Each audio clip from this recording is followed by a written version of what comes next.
ಈ ವಿಡಿಯೋಗೆ ಹೋಗೋಕ್ಕಿಂತ ಮುಂಚೆ ಕೆಲವೊಂದು ವಿಚಾರನ ಮೆಲ್ಕ್ ಹಾಕೋಬರೋಣ. ಇಲ್ಲಿ 0.8 ಅನ್ನೋದೊಂದು ದಶಮಾಂಶ, ಸಂಖ್ಯೆ 1 ಅನ್ನೋದೊಂದು ಪೂರ್ಣ ಸಂಖ್ಯೆ. ಇವೆರಡನ್ನು ಭಿನ್ನ ರಾಶಿ ರೂಪದಲ್ಲಿ ಬರೀರಿ ಅಂದ್ರೆ ಹೆಂಗ್ ಬರಿತೀರಾ? ಒಂದು ಅಂಶ ಇರಬೇಕು, ಮತ್ತೊಂದು ಛೇದ ಇರಬೇಕು. ಇಲ್ಲಿ 0.8ನ ನೋಡಿ ಮಕ್ಕಳ, 8 ಅನ್ನೋದು ದಶಾಂಶ ಸ್ಥಾನದಲ್ಲಿದೆ. ಹಾಗಾಗಿ ನಾನು ಇವೆರಡನ್ನು ಏನ್ ಮಾಡ್ತೀನಿ ಅಂದ್ರೆ ಛೇದ ಅನ್ನೋದನ್ನ ಸಂಖ್ಯೆ 10 ಅಂತ ಬರಿತೀನಿ. ಈಗ 0.8ನ ಹೆಂಗ್ ಬರಿತೀವಿ? 8ನೇ 10 ಅಂದ್ರೆ 8/10. ಸಂಖ್ಯೆ 1ನ ಹೆಂಗ್ ಬರಿತೀವಿ? 10ನೇ 10 ಅಂತ ಬರಿತೀವಿ. ಅಂದ್ರೆ 10/10. ಇವನ್ನ ನೀವು ನೆನ್ಪಿಟ್ಕೋಬೇಕು. ಇಲ್ಲೊಂದ್ ಪ್ರಶ್ನೆ, ಏನ್ ಆ ಪ್ರಶ್ನೆ ಅಂದ್ರೆ 2 - 1.2 ಅಂತೆ. ಅಂದ್ರೆ ಸಂಖ್ಯೆ 2ರಲ್ಲಿ 1.2ನ ನಾವು ವ್ಯವಕಲನ ಮಾಡ್ಬೇಕು. ಹೆಂಗ್ ಮಾಡ್ತೀವಿ? ಇಲ್ಲಿ 1.2ನ ನಾವೇನ್ ಮಾಡ್ತೀವಿ ಅಂದ್ರೆ ಬಿಡಿಸಿ ಬರ್ಕೋತೀವಿ. ಹೆಂಗೆ ಅಂದ್ರೆ 2 - 1 -0.2 ಅಂತ ಬಿಡಿಸಿ ಬರ್ಕೊಂಡಿದೀವಿ. ಇದ್ ನೆನ್ಪಿಟ್ಕೊಳ್ಳಿ. ನಂತರ ಇಲ್ಲಿ ಫ್ರಂಟ್ ಅಲ್ಲಿರೋ 2 ಸಂಖ್ಯೆನ ನಾನು ಕಲಿತೀನಿ ಅಂದ್ರೆ ವ್ಯವಕಲನ ಮಾಡ್ತೀನಿ. 2 - 1 ಎಷ್ಟಾಗುತ್ತೆ? 1 ಅಂತ ಆಗುತ್ತೆ. 0.2ನ ಅದೇ ರೀತಿ ಬರ್ಕೊಂಡಿದೀನಿ. ಈಗ 1ರಲ್ಲಿ 0.2ನ ನಾವು ಕಲಿಬೇಕು. ಹಿಂದೆ ಏನ್ ಮಾಡಿದ್ವಿ? ಸಂಖ್ಯೆ 1 ಅಂತ ಹೇಳಿದ್ರೆ 10ನೇ 10 ಅಂತ ತಾನೇ? ಅದ್ರಲ್ಲಿ 10 10ಗಳಿರ್ತವೆ. ಇಲ್ಲಿ 0.2 ಅಂದ್ರೆ 2ನೇ 10. 10 - 2 ಎಷ್ಟಪ್ಪ? 8. ಅಂದ್ರೆ 8ನೇ 10 ಅಂತ ಉತ್ತರ ಬರುತ್ತೆ. ಅದನ್ನ ಹೆಂಗ್ ಬರಿತೀವಿ? 0.8 ಅಂತ ಬರಿತೀವಿ. ಈಗ ಗೊತ್ತಾಯ್ತಲ್ಲ ಎಷ್ಟು ಈಸಿ ಅನ್ಸ್ತಿದೆ. ಈಗ ನಾವು ಸಂಖ್ಯಾ ರೇಖೆ ಮೇಲೆ ನೋಡೋಣ. ಸಂಖ್ಯಾ ರೇಖೆ ಈ ರೀತಿ ಇರುತ್ತೆ. 0 1 2.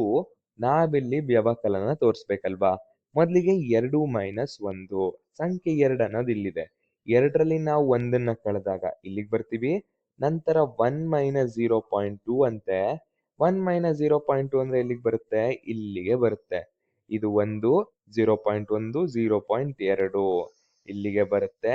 ಅಂದ್ರೆ ಇಲ್ಲಿಂದ ಇಲ್ಲಿಗಿರೋ ಡಿಸ್ಟೆನ್ಸ್ ಎಷ್ಟು ದೂರ? 0.1, 0.2, 0.3, ಅದೇ ತರ 0.8 ಅಂತ ಆಗುತ್ತೆ. ಈಗ ಈ ತರ ಬೇಡ, ಬೇರೆ ತರ ತೋರಿಸಿ ಅಂತ ಹೇಳಿದ್ರೆ ಇಲ್ಲಿ ಸಂಖ್ಯೆ 1 ಇಲ್ಲಿ ತನಕ ಇದೆಯಾ? ನಂತರ ಇದೇನಾಗುತ್ತೆ? 1.1 ಆಗುತ್ತೆ. ನಂತರ ಇದೇನಾಗುತ್ತೆ? 1.2 ಅಂತ ಆಗುತ್ತೆ. ಇದ್ರ ನಡುವೆ ಇರುವ ಡಿಸ್ಟೆನ್ಸ್ ಅಂದ್ರೆ ವ್ಯತ್ಯಾಸ ಎಷ್ಟು ಅಂತ ಹೇಳಿದ್ರು 0.8 ಅಂತ ಆಗುತ್ತೆ. 2 - 1.2 ಅಂದ್ರೆ 0.8 ಅಂತ ಅರ್ಥ. ಇದೇ ತರ ಮತ್ತೊಂದು ಪ್ರಶ್ನೆ, 3.8 - 1.5. ಇದನ್ನು ಸಹ ನಾವು ಬಿಡಿಸಿ ಬರ್ಕೋತೀವಿ. ಹೆಂಗೆ ಅಂದ್ರೆ 3 - 1 0.8 -0.5. ಇಲ್ಲಿ ಪೂರ್ಣ ಸಂಖ್ಯೆಗಳನ್ನ ಮೊದಲಿಗೆ ಬರ್ಕೊಂಡು ನಂತರ ದಶಮಾಂಶಗಳನ್ನ ಬರ್ಕೋತೀವಿ. ಪೂರ್ಣ ಸಂಖ್ಯೆ ಈಸಿ ಅಲ್ಲ. 3 - 1 ಎಷ್ಟು? 2 ಅಂತ ಆಯ್ತು. ಇಲ್ಲಿ 0.2 - 0.5 ಅಂದ್ರೆ 0.3. 8ನೇ 10 - 5ನೇ 10 ಅಂತ ಆಗುತ್ತೆ. 8 - 5 3. 3ನೇ 10 ಅಂದ್ರೆ 0.3. ಈಗೇನ್ ಮಾಡ್ಬೇಕು? 2ರ ಜೊತೆ 0.3ನ ಕೂಡ್ಬೇಕು. ನಾವಿದನ್ನ ಡೈರೆಕ್ಟ್ ಆಗಿ ಬರೀಬಹುದಲ್ವಾ?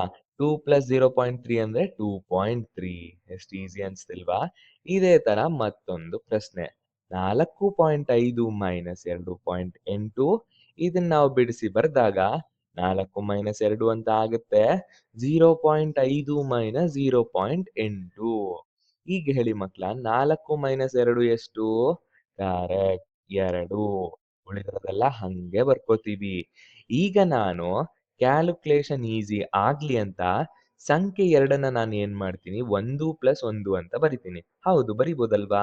1 + 1 ಎಷ್ಟು? 2. ಹೌದು. ಉಳಿದಿದ್ದನ್ನೆಲ್ಲ ಹಾಗೆ ಬರ್ಕೋತೀನಿ. ಈಗ ನೋಡಿ, ನಾನೊಂದು ಗ್ರೂಪ್ ಮಾಡ್ತೀನಿ.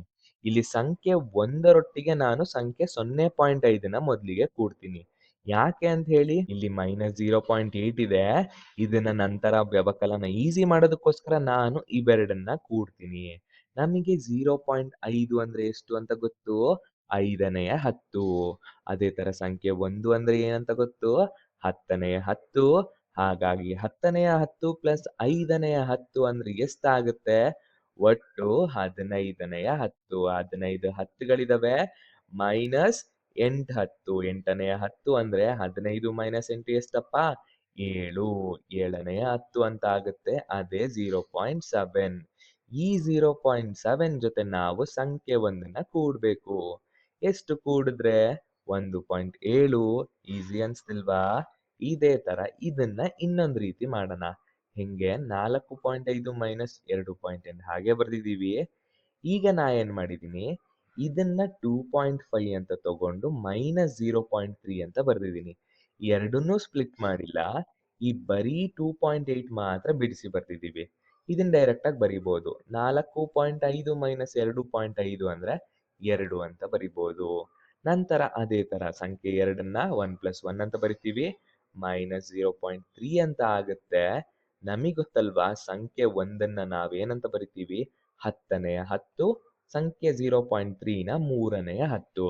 ಹಾಗಾಗಿ ಇವೆರಡರ ನಡುವೆ ಇರುವ ವ್ಯವಕಲನ ಮಾತ್ರ ನಾವೀಗ ಮಾಡ್ತೀವಿ. 10ನೇ 10 ಮೈನಸ್ 3ನೇ 10 ಎಷ್ಟಾಗುತ್ತೆ? 7ನೇ 10 ಅಂದ್ರೆ 0.7 ಅಂತ ಆಗುತ್ತೆ. 1 ಪ್ಲಸ್ 0.7 ಎಷ್ಟು? 1.7. ಎರಡು ಉತ್ತರ ಸೇಮ್ ಬಂತು ತಾನೆ? ಎಷ್ಟು ಈಸಿ ಅನ್ಸ್ತಿಲ್ವಾ ಇವೆಲ್ಲ?